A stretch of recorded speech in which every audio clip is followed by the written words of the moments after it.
for a second for it to start. Okay. Hello, everyone, and welcome to HubSpot Hacks. Sell smarter, not harder, mastering a buyer-led go-to-market strategy. I'm Margaret Long, account manager here at Penguin Strategies.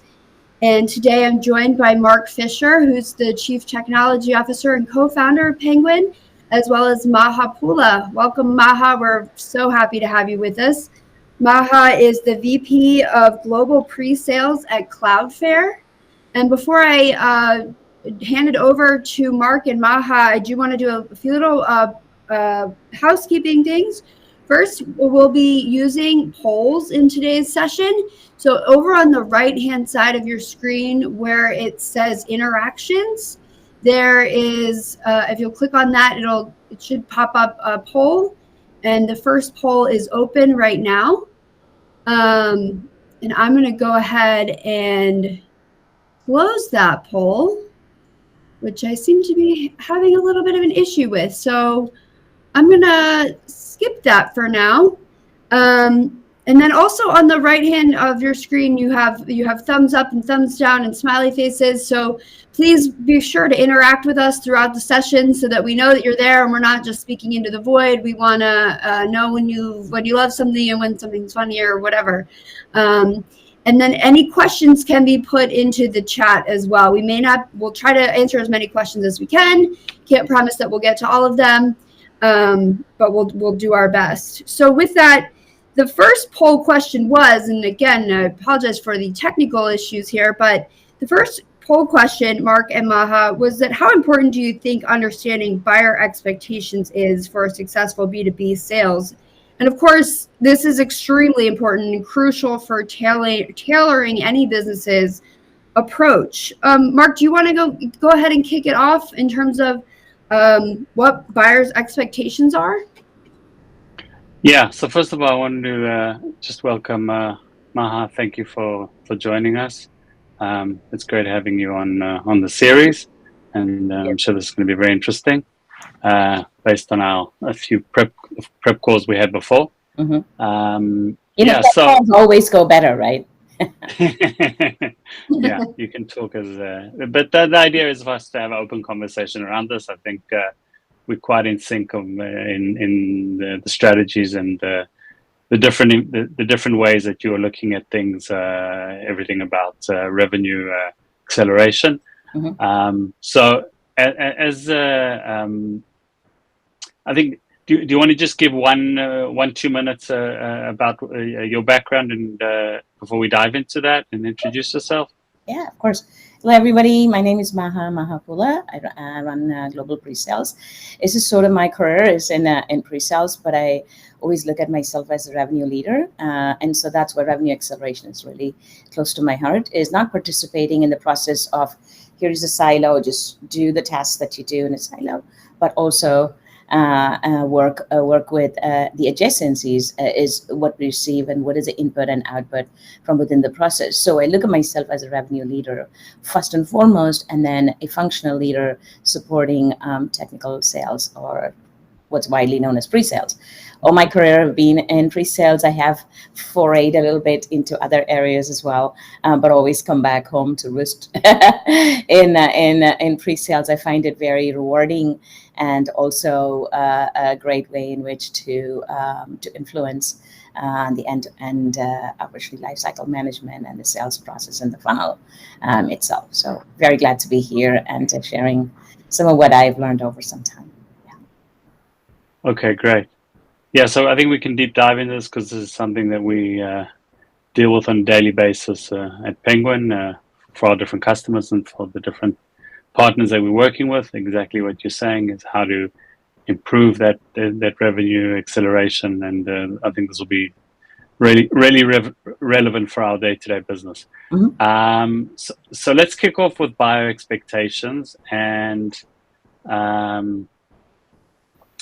as we saw, that I think the biggest issue is kind of what do you think about how buyers' expectations have changed, and the disconnect between buyers' expectations and the actual experiences, during a B2B sales interactions. Mm-hmm. how do you see that? I mean, looking at the stats, we can see that obviously it drops over time, but there is quite a disconnect between the way we think, especially as a selling company, Yeah. the way we think our buyers act and the way they actually act in real life. Yeah. Yeah, I mean, that's a really good point. And actually, it's on top of mind of many companies, right? Most organizations, especially sales organizations, are trying to reinvent themselves to figure out, how do I appeal more to my buyer? So it's constantly on top of CROs' minds and CMOs' minds. But mostly, the thing is that we take the existing building blocks and try to retrofit it into this changing buyer landscape. I think it's almost time for, I've always said this, it's time for Sales 3.0. We need to really start to retrofit, not just try to fit it back into the process, but actually truly understand what our buyers and how our buyers or our target buyer market is thinking. They are not thinking in the traditional way. And I think we talked about it during our preparation, is that the buyers now include people that are very versed in social media. They are mostly active. They have experienced a B2C journey, which is really compelling for them, and they come into the buyer journey, into these large B2B sales, and they say, why do I have a crappy experience in my B2B buying journey, right? Why do I have to jump through so many hoops? So it's not that buying process is easy as click to buy. Well, that is also available now from most organizations that have gone to the SaaS platform, but it's a different thing. It's how you engage with your buyers or your potential buyers that makes a very big difference. Buyers now want complete, like 73% of their buying is already done before they even talk to us or any vendor. So our understanding is, they're just starting their journey. No, they're not starting their journey. More than half of that journey is done. They've already reviewed it. They know their needs. They kind of sort of understand what kind of company that they want to work with. They also even know what exactly they need from this vendor. So when they engage with us, they are not uneducated, right? So this concept of, we need to educate our buyer, that's Sales 2.0, right? Now the question is, how do we offer deep insights? How do we offer a point of view for the customer so that they lean more towards the vendor that's giving them the most insights? So that sort of understanding of where the buyer is in their buying journey, this is really where Sales 3.0, or like where we need to get to as organizations. That's really important. So our thought is, they're just starting their journey. Customers are 3/4 of the way in. You see the disconnect right away. So we're starting from scratch, and they are all the way there. And then we're trying to pull them back, and they're like, no, I don't have time for this. I need to go. And that's why you see the drop, and organizations or buyers starting to feel that companies are not listening to them. Yeah. That's just my thought on it. Of course, I'm one among a million sellers out there, and potentially also a buyer out there. But as a buyer myself, sometimes I feel like you're talking down to me because you think I don't understand my domain or the sort of challenges that leaders like me would have, let's say, in a pre-sales environment. I think also one of the challenges is that sometimes you have a marketing, pre-sale and marketing organization, the revenue generating organization, that first of all, their job is now to do that 73%, is to make sure that they educate. Because if you're not educating and actually meeting the needs of that 73% of the buyer's expectations, first of all, they'll never get to speak to you because they're going to go to your competitors. Yeah. So that's the first thing that, those teams need to understand, that it's not only lead generation, but it's lead generation, and I think demand generation are not nice to have, but it's still the wrong way around looking at it. So you do need to, exactly as you said, you need to educate, you need to create value, you need to make sure that I'm actually even keeping them top of mind, because, okay, these guys know what they're talking about. And then when I have to choose a vendor, I've already compared between the ones that have been educating me so far. And now I'm going to go down on the product level that, okay, now, and then if they have a product, a freemium or whatever, I'll try it out. And then I go to the next stage. So the more information we can actually get to the customer, the more value we can actually provide through that first period, then automatically there's an expectation. What I am finding is that even the companies that do that really well, then there's a bit of a disconnect between them and the SDR or the sales team, because they still start from scratch. That's exactly what you're saying. Instead of carrying on the journey and saying, okay, I don't need to educate. I'm assuming that if you're speaking to me, or that if it's a time to reach out, that you already know A, B, C, D. Now let's see and customize, find exactly what your needs are, and help you with the solution, instead of, okay, by the way, do you know what we're doing? And start, even the first cadence email that goes out is like, okay, it shouldn't go out from the beginning exactly how you said, because then there's a huge disconnect. Oh, you don't even know what's happening. I wanted to poll our audience on how they think that their own organization has adapted to the changes in buyer behavior. So let's see what they say. Let's end the poll here. 100%. So that's not getting very many votes. Said that it's partially adapted. We're in transition, but still rely on traditional methods. So I'm going to switch to the next slide now. Well, consider that. Let's see. So how are, I know we've sort of talked about this on a higher level, but what does this mean in terms of how a buyer is spending their time as they're going through the process of shopping? Focusing on B2B, obviously. So it'll be interesting to hear, Maha, what you think about that, in the sense, I think we also touched on that a bit, that the expectations is a B2C world, because that's where I live on a day-to-day basis. And then when I interact, when I'm either getting a service or a product or something from another company, my expectations is to have a similar experience. And whether it's digital self-service or speak to someone, have a human interaction, how are you finding those changes?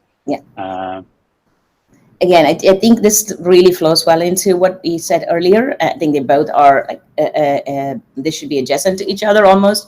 Is that so? What are they doing? What are they doing 73% of the time before they, that beginning part of their journey? They're researching. They're doing all of their homework. And have you ever gone to a car to buy a car recently, where you have sat there and negotiated with them? I mean, if you did, then you probably have a lot of time on your hands and you just enjoy that process. But nobody does that anymore. I mean, it's really a thing of the past.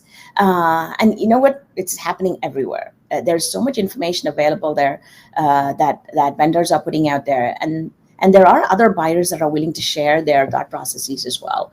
So this is where they're spending all of their time. And if you see meeting with potential suppliers, 17%. They are doing a bit. They're spending the least amount of time with us, and they're really spending the rest of their time internally. So how do we then, either as the marketing team or the sales team, going to influence that part of their journey? That's what our thought process should be. Is not like, yes, when they get to us, when they speak with us, when they pick up the phone or respond to an email thread, then that's good. That's execution. That part is the execution. But it's the pre-engagement. How do we start to get more involved? How do we become the thought leader? And how do we offer meaningful insights and point of view, so that they can think about it and say, that makes sense. I like how this vendor is thinking about it. And I understand, I did not think that there was another way to look at it, because another vendor's offered them a perspective. Say, this vendor's offering a unique and a different perspective, and it meets my needs. It caters to my organization's structure and my buyers. So they start to lean more towards the vendor that is offering them more insights. So how do we influence this researching independently online and research independently offline? How do we create brand ambassadors for ourselves through our own current customer base that can go and blog about us, that can write articles about us? That's really where we need to probably shift our engagement, pre-customer engagement with our sellers.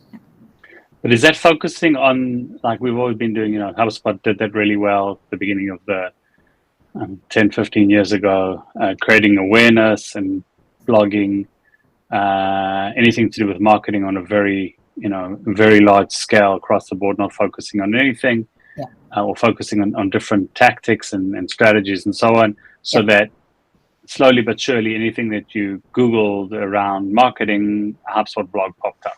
And that's kind of, but my question is, the awareness I think is clear for everyone, that's obvious, but what are your suggestions? So when I'm more already advanced in the buyer's journey, and I know that I need some kind of solution that whatever company is offering now, my feeling is that a lot of that researching to able to distinguish between the different vendors, case studies, how you even work, if it's a service, then that's obvious, or pricing. A lot of that is, as you said, inside that 73%. I want to do all that research myself. I don't want to pick up the phone and get that information for you when I meet for the first time.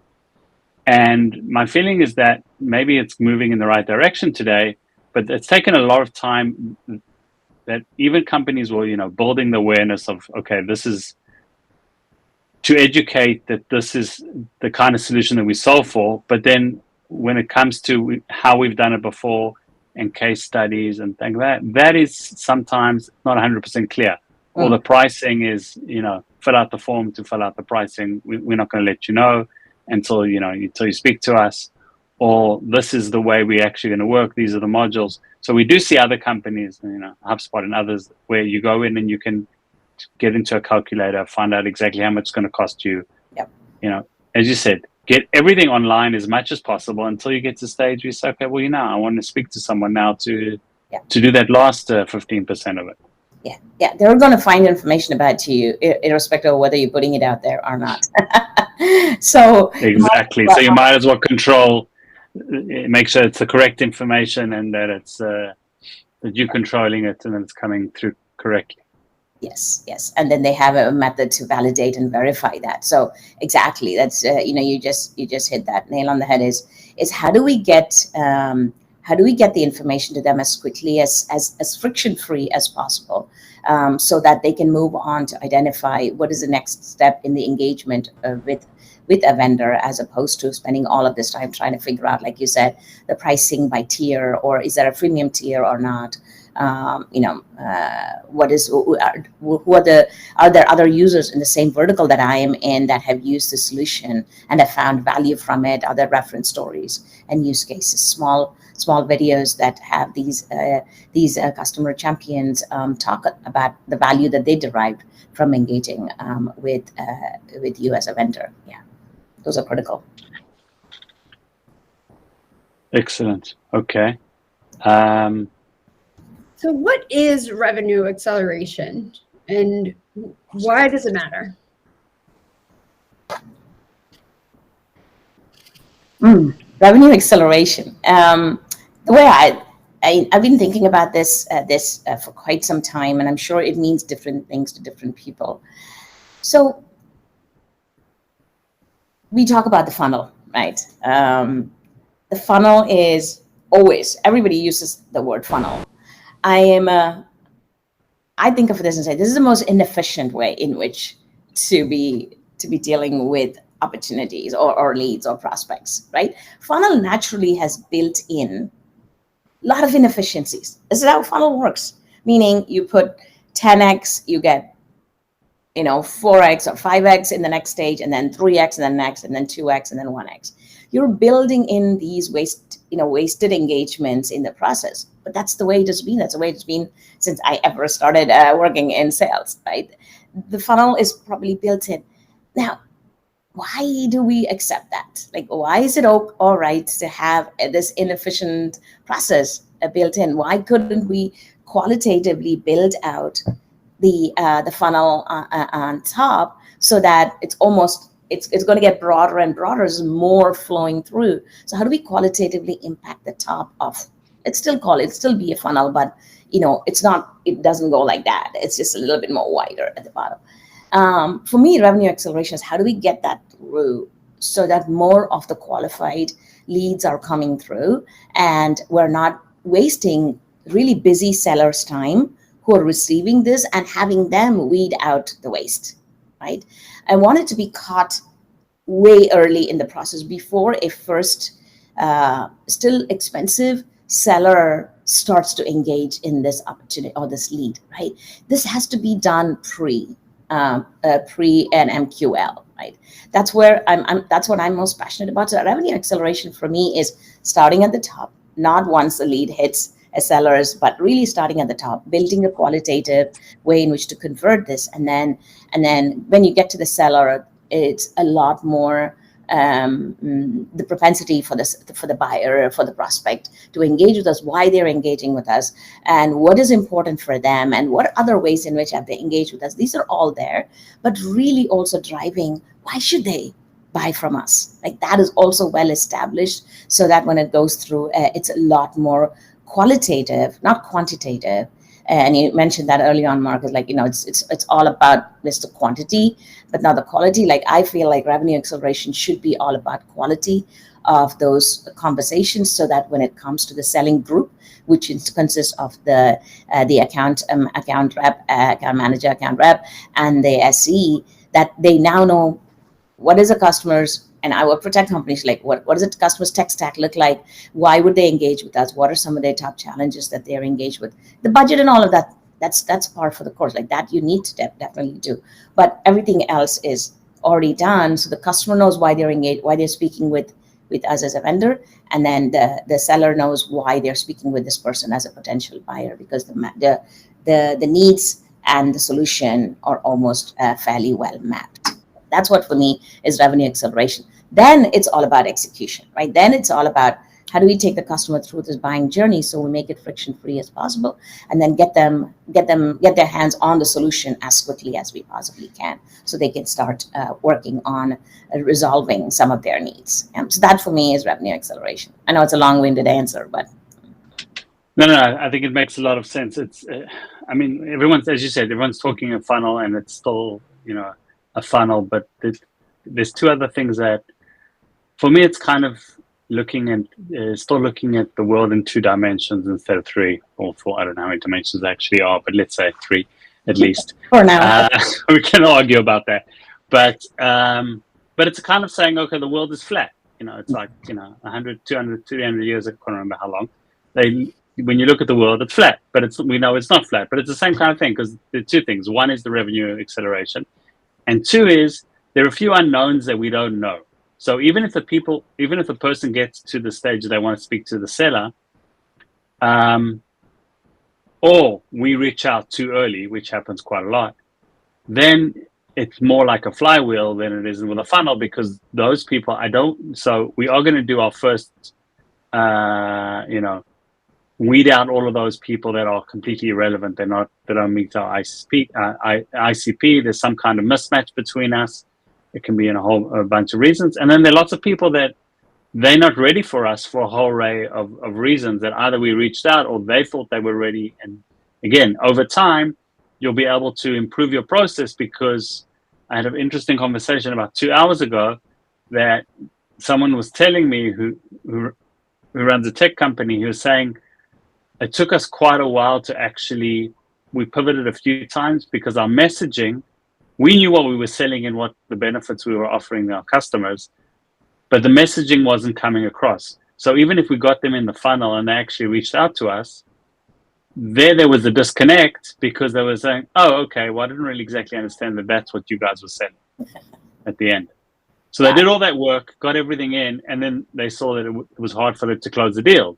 So they, and he said, by actually having the revenue acceleration, part of that is actually also to tweak each time to see, okay, are they getting it?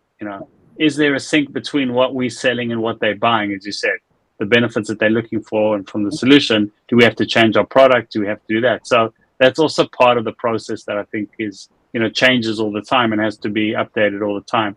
But that also allows us, so it's not only just and then that goes more to the quality that you're talking about than the quantity, which is kind of stuck on numbers, all of us, but that's important. So I've got a poll open right now that I wanted to know from our audience if they have implemented a revenue acceleration strategy in their organization. I'm going to go ahead and end that poll. 100% said yes, but the results have been mixed. So interesting. The next topic here is the key tenets to implementing? So as you know, why are we getting mixed results, and what are the 4 tenets that maybe would produce better results? So what do you, I mean, Mark, I know that. So kind of where are we falling short in the sense that, Yeah. first it'll be interesting, Margarita had like another poll, like it's too much detail, but you know, when you said you've actually implemented a revenue acceleration, which is great, then that means there must be some kind of funnel that's been set up, and then people are kind of tweaking it going forward. Yeah. With mixed results, I think one of the challenges, and it'll be interesting to hear what you say, is that I still think we're also working in silos. Yeah. So, you know, the CRO, if there's a CRO in the company, I start smiling, because then I know that they get it. It's not, you know, obviously it's one organization, the CEO and the CMO. You got to have all of those because everyone is an expertise in that. But if there's someone looking at the entire process from the beginning to the end and can iterate on that and can update it and is accountable for the entire process, and not, you know, I'm going to give you 50 and let's see if you can get 5 out of those 50. That conversation should be dead. I know it's still happening, but that doesn't make sense, because how are we going to, so I gave you the 50. Well, you gave me 50 that doesn't, I can't get anything out of that 50 because it doesn't even match the people we're supposed to be speaking to. Yeah. No, but we agreed I'm giving you 50 and I did my job, and now I'll go, I don't know, to the beach and you carry on from there. That's not a way to run a business. Yeah. I think that's changing a lot. But it'll be interesting to hear how you take that and how the tenants in that sense can actually look at that differently and make sure that we don't have that disconnect still that sometimes happens, to be able to, one, improve on it, but also to make sure that we're looking at that entire process as one and not kind of different silos. Yeah, I think I mean, I've said this often, and sometimes to the chagrin of some of my colleagues, is that we are still, you know, most organizations, whether it's product organizations, and all of the other functions have really shifted to adapt to some of the modern buying process. Whereas as a selling process, we have not really, I mean, that includes like marketing and selling, like we have not really adapted. We are trying, you know, we're trying to put more information out there. We're trying to push more information in the hands of prospects. They're still there. There's targeted, you know, ads and click-throughs and all of those things. It's still there. But it doesn't still change how we engage with the prospect in each stage of the prospecting journey, right? I'm still saying prospect, not buyer, because it's not established that they are a buyer yet. So the way that I'm looking at the revenue acceleration, sort of 4 stages, I'd say 4 key aspects of revenue acceleration. And this is why my colleagues and I, Channing, James, and I wrote this because we are all of us, like Channing comes from a sales, he's a CRO, and James comes from a pre-sales background, and myself also come from pre-sales background. We all looked at it and said, oh, there's a lot of inefficiencies in how we convert a prospect to a buyer, right? Because even early on, yes, they know they're a buyer, but we don't know that they are a buyer from us. Because there are many of us that are selling the same or similar solution. But why should we believe that this buyer is engaging with us because they want to buy from us? They could be engaging with us because they're checking off a box in their secret, like, spreadsheet somewhere, right? They're engaging with us because it's required to match to at least 2 vendors, because they know exactly who they want to buy from, and they're just talking to you because they can just say, I evaluated 2 vendors, I've got one. I mean, this stuff happens all the time. So the question is... Never. No, right? But it does happen all the time. So the question is, like, exactly. How do you process and make sure that this prospect who's engaging with us is actually going to be a buyer from us, vendor 1, right? And not vendor 2. So the question that I feel like as a pre-sales leader, some of the things that I'm thinking about, and that's why we have these stages, we all agree, the 3 of us, was that we need is take that selling process and break it down into manageable chunks. My laptop just now suddenly has decided to That's fine. Why don't I prompt you? So the first one is specialization of tasks. Yeah. Can we talk about that a little bit? Yes, of course. Yeah. I told it, no, not right now. You cannot update my laptop. So the first one is specialization of tasks, which is one of the things that I've done in a couple of places that I have been at is really taking that front of the journey and saying, okay, these are things that are repeatable, which we always do with every prospect engagement, right?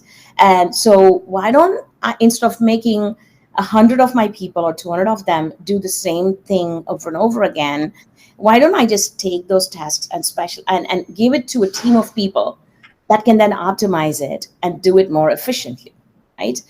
And so the specialization of tasks, so that a group of people can do it and do it really well and do it repeatedly, and then we're able to measure and manage the impact of that particular task, right? And determine if it's meeting the right outcome. Because if you look at it, it gets distributed, the same task of, let's say, getting and understanding the customer discovery process. Let's take that as an example, right? The discovery is the first stage. Pretty much in most organizations, discovery is the first stage. Now, everybody does discovery. They do it very differently. And they do it, some do it efficiently, some do it inefficiently, some look for very different things. There is no script, even though there is one, there's no script that everybody follows. Some are happy years. They hear the customer say, I think I want your product, and they say, how can I do a POC for you? Right? They commit to engaging very key and very valuable resources right away in the first conversation.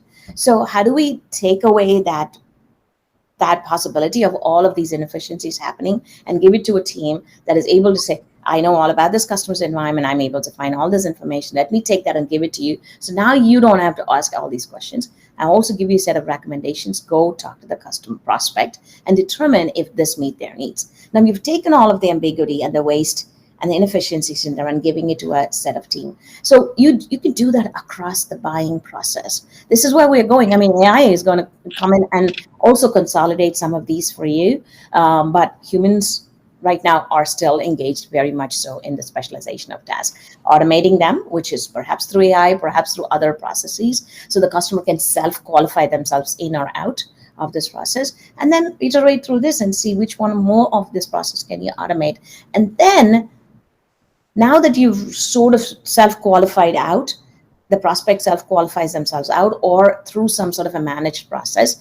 Now when they get to a rep, it's really important that the seller is knowledgeable, right? They're not the one that says, here you go, here's a smart person that knows more about this than me, right? At that time, they're handing them over. Instead, a knowledge-oriented rep, which is where, I feel like there's going to be some sort of a convergence between a technical salesperson, pre-salesperson, and then a seller. The convergence will happen so that they will start to be more responsive to the buyer's needs, because they have come through a journey, right?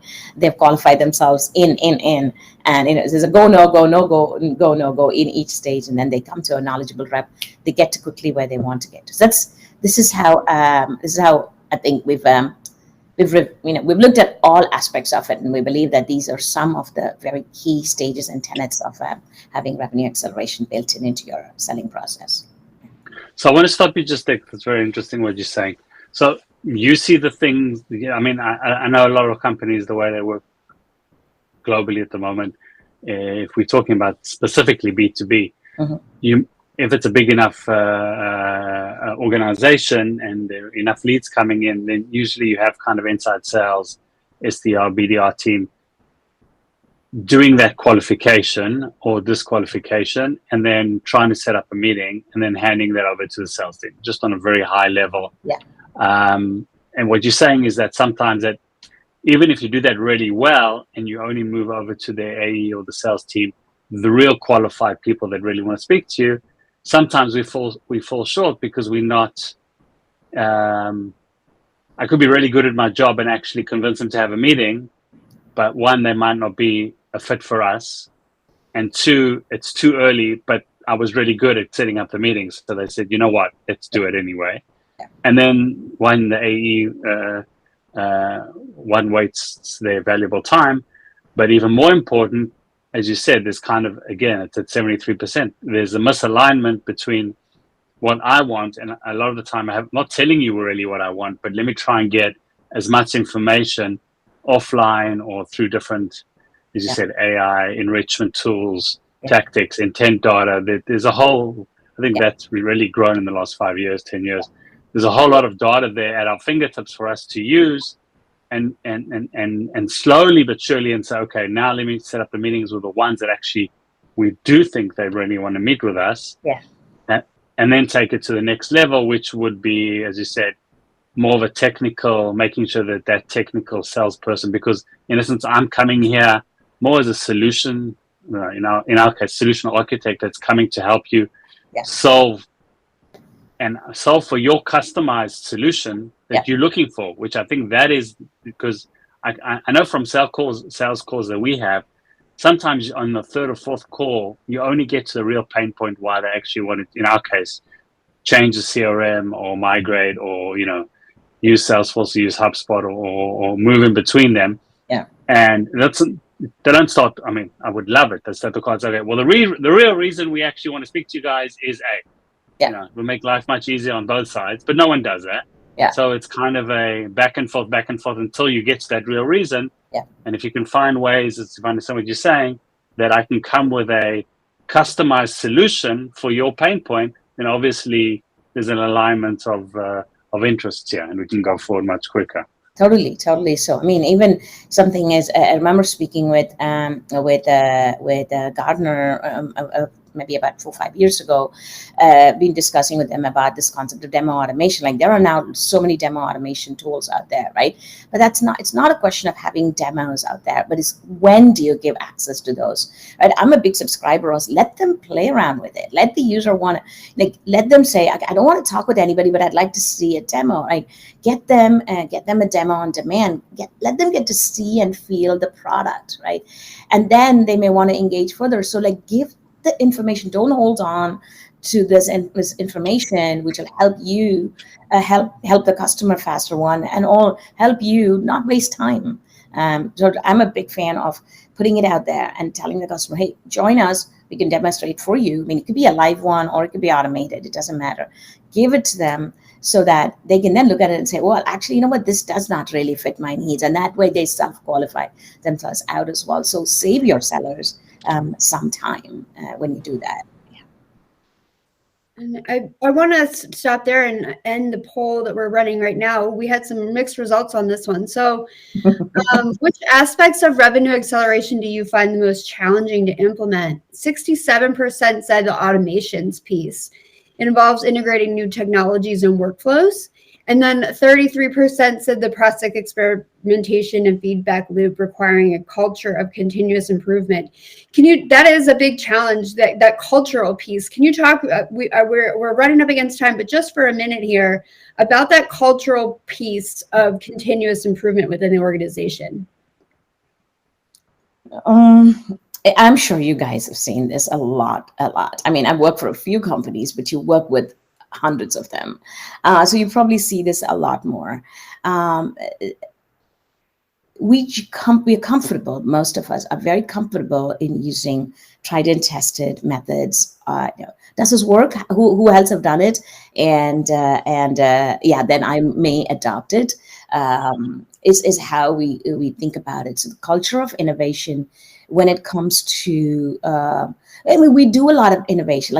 Most organizations are love to innovate in areas which they consider low risk. When it comes to the selling process or adjusting and tweaking those, it's considered high risk at that point. Or we'll do this in the mid-market or we'll do this in the SMB part of it. But when it comes to the enterprise, let's just just follow the same practices as we were before. Because yes, enterprises buy differently. Well, enterprises do buy differently. I'm looking at it from a broader perspective. Why somebody may have said, well, cultural thing is really important.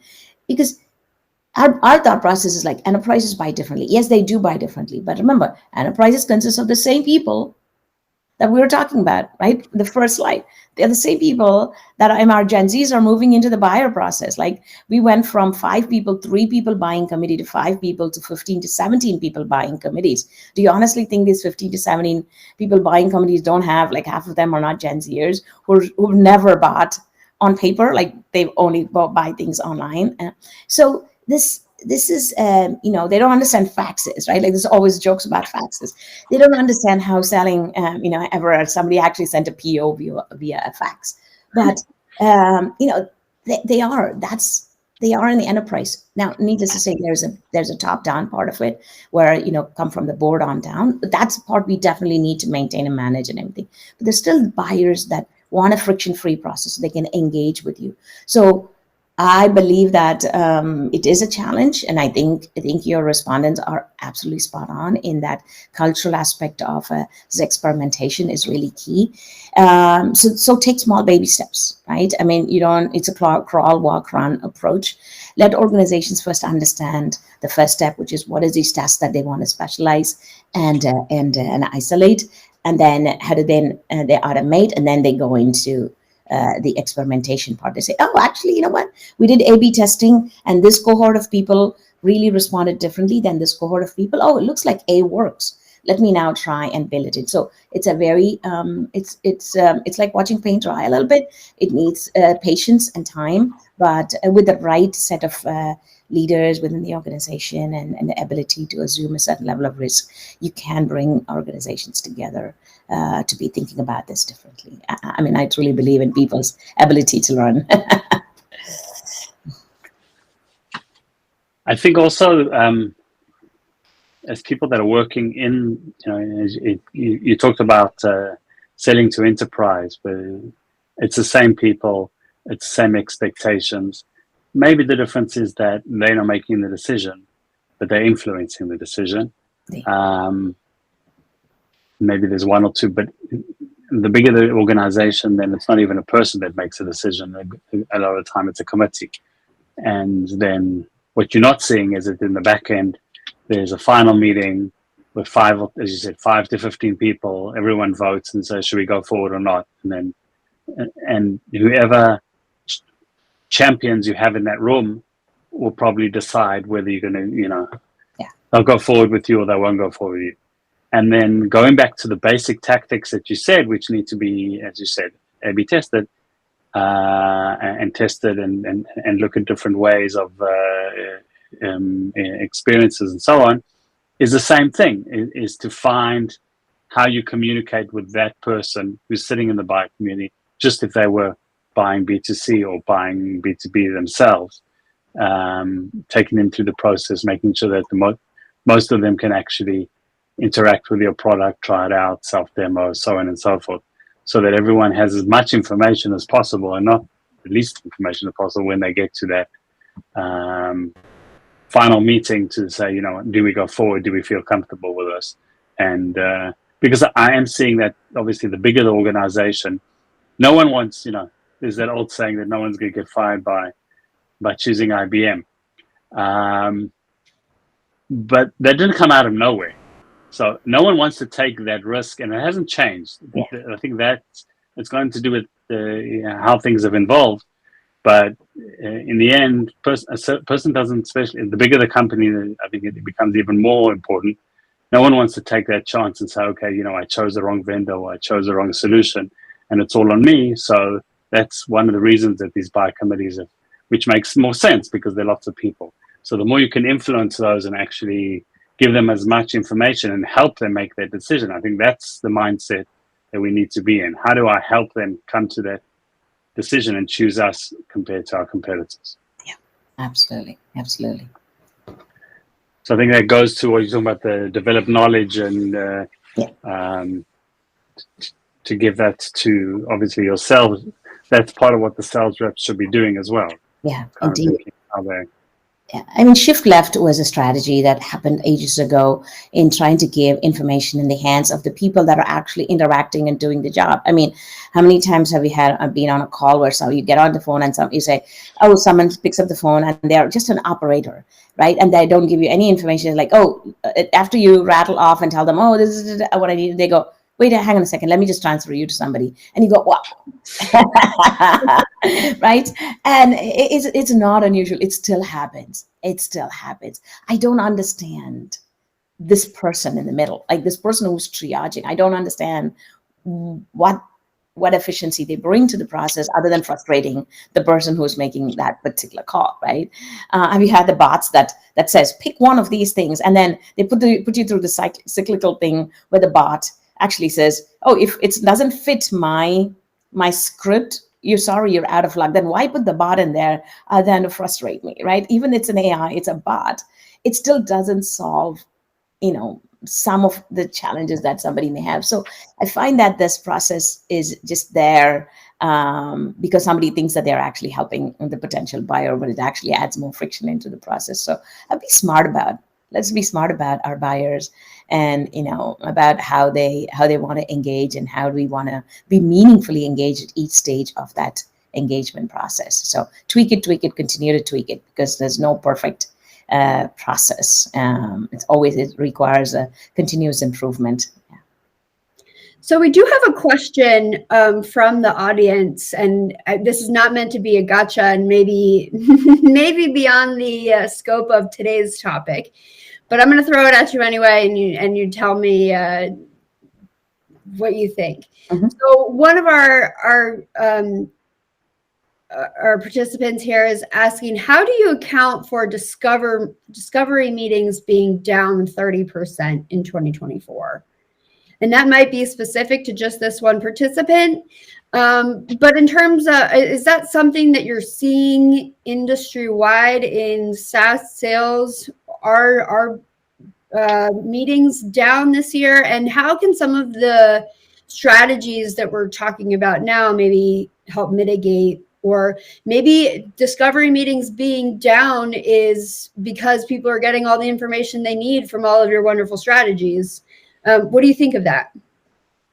I mean, like you said, I don't know what industry this audience member is coming from. I wouldn't know how you would go without a discovery meeting to the next stage. So it could mean just that there's lesser leads. There are less leads that are flowing through. So that could be maybe the kind of question. And I think this goes back to what we said earlier. And I'm trying to understand a bit of the question a little bit more. But I'm assuming it's just that the lead flow probably is low. I mean, if the discovery meeting is lesser, then naturally there's going to be less pressure on the rest of the stages as well, right? I mean, if you take the same methodology of 4x or 5x, if there's 4x or 5x in the discovery, then you get X out of this process. If that's less by 30%, then naturally there's a lot of pressure on the execution to be able to convert a lot more into a sale.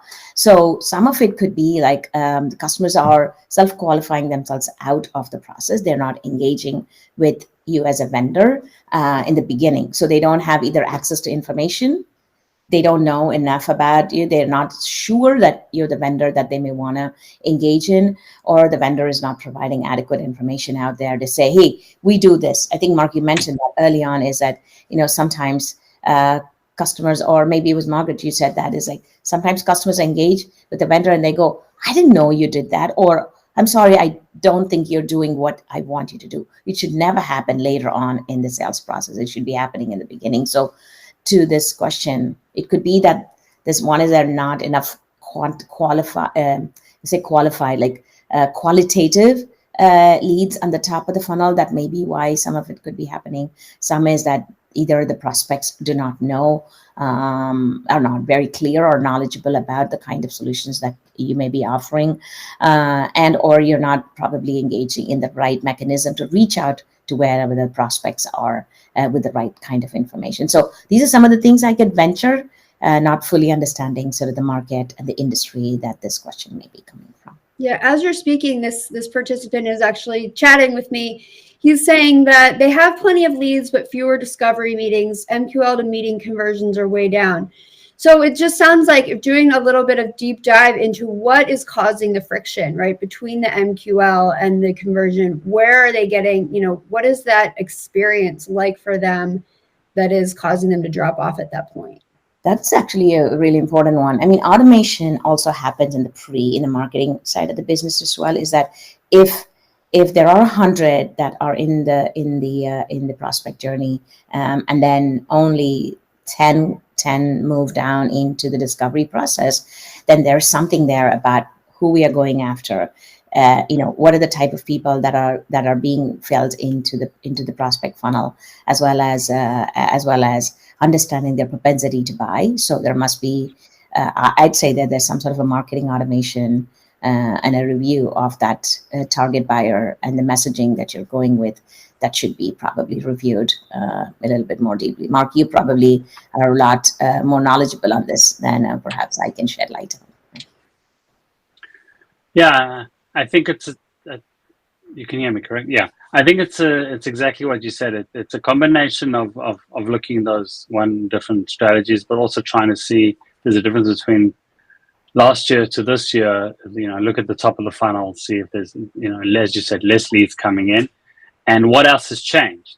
So a lot of the time we kind of look and say, that's why when you're A/B testing, you're changing everything at the same time. It's a bit problematic. You should change one thing at each time, because then I can't really see what's working and what isn't. But saying, okay, what did we change in the process? Yeah. So as you said, maybe it's improved. We're giving much more information, so they don't need to actually speak to us. The SDR team, its goal, it could be something even how you actually paying them. Mm-hmm. Exactly, the compensation. The compensation is based on meetings. It's not based on meetings today, so they're not going off that. Before, again, maybe you had last year lots of meetings, but how many of those actually converted into revenue? So look at the entire funnel and say, okay, well, maybe my conversion into revenue actually hasn't changed. Maybe it's even improved, but the amount of meetings has gone down because we had a lot of meetings that at the end of them, they weren't qualified. So it's kind of looking at it as, again, going in, looking at the whole thing and not just looking at one piece, and then trying to see where maybe you have holes in the bucket, or in the process, and what did you change, and then go and look at that. The other thing is also, we didn't touch on this, we haven't got too much time. I think one of the changes in the last 2 years is that there's a lot of, we kind of talked about it very briefly in our prep call, is what's called, the dark social web, so forth, and so forth, where there are all forums, Facebook, WhatsApp out there, where you would pick up the phone if you know someone's actually using this vendor and ask them, what do you think? But today it's much easier. I don't have to ask one person. I can ask 20 or 30 people. Mm-hmm. And I know that, that people are living in these groups of these colleagues that they trust, and they don't make any of these decisions until they actually test that. And that is kind of in the sense that it's a dark, because no one really sees that unless you're inside those groups. It's not something that in the digital world I can actually go in and say, yeah, a lead came in through there. But those questions and forums are very important, because people are actually making the final decision, or verifying and double checking and asking for references that way. And that's something that I think has changed in the last 2 years. So that can also affect your numbers. That's like an external change, but a very important one. Yeah, that maybe didn't exist. Yeah, indeed. So, Maha,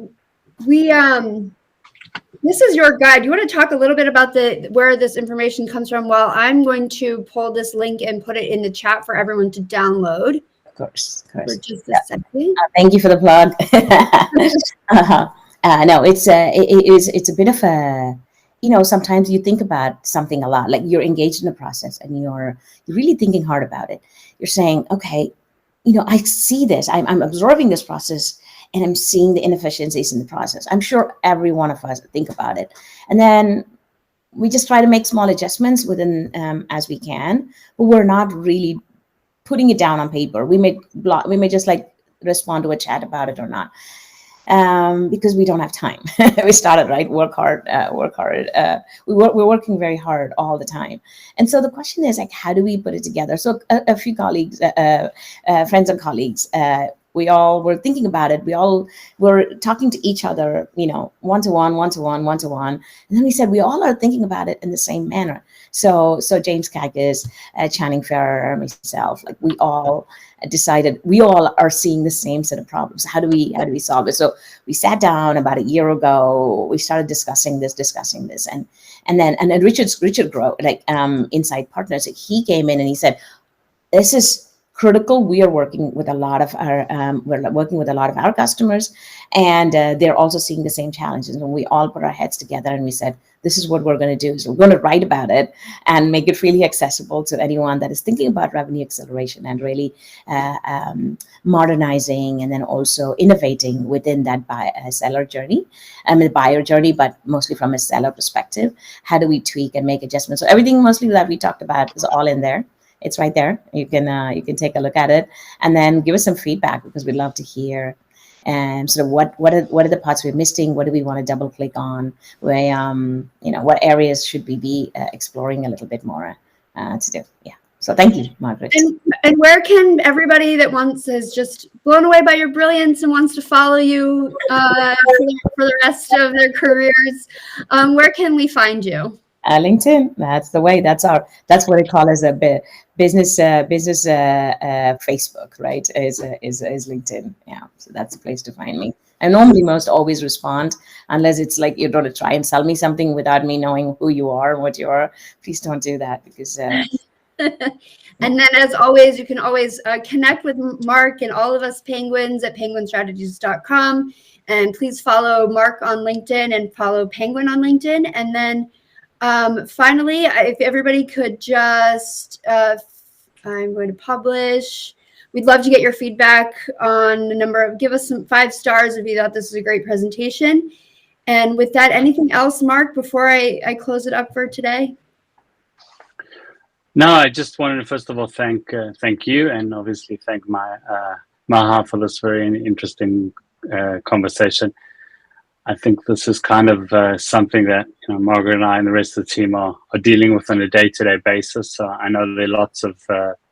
I think the audience for this conversation, by the way, is much wider. Than, obviously, the people came here, but much wider, because I think this touches on any organization that is selling has to, has to listen specifically to this, but needs to understand this and start working on this immediately, because otherwise they're going to kind of miss the train, in the sense that as we go back to what we talked about at the beginning, is that the expectations today, and that's something I think we talked about last time, is I said to you, the iPhone changed lots of things, but it mainly changed our expectations on how we look at design and how we look at icons, and how our expectations to go into any website after that has changed. You see a website from 1992 where it's like old, or even looking at a product who's like, that doesn't make sense. That's not because of anything else. That's because of that change that happened. And the same thing is happening now. The way we interact with the world, the way we buy things is already changed our expectations of how we interact with buying anything, whether it's as you said, a new car or a house, $1 million software that I'm not paying for, and someone else has to pay for. So this is very interesting, and thank you very much for joining us and giving us this insight. And I think it's worth everyone to obviously follow you and download this ebook. Well, thank you very much, and everybody have a great rest of your day. Thank you so much, Mark and Margaret. Bye. Thank you very much. Bye-bye.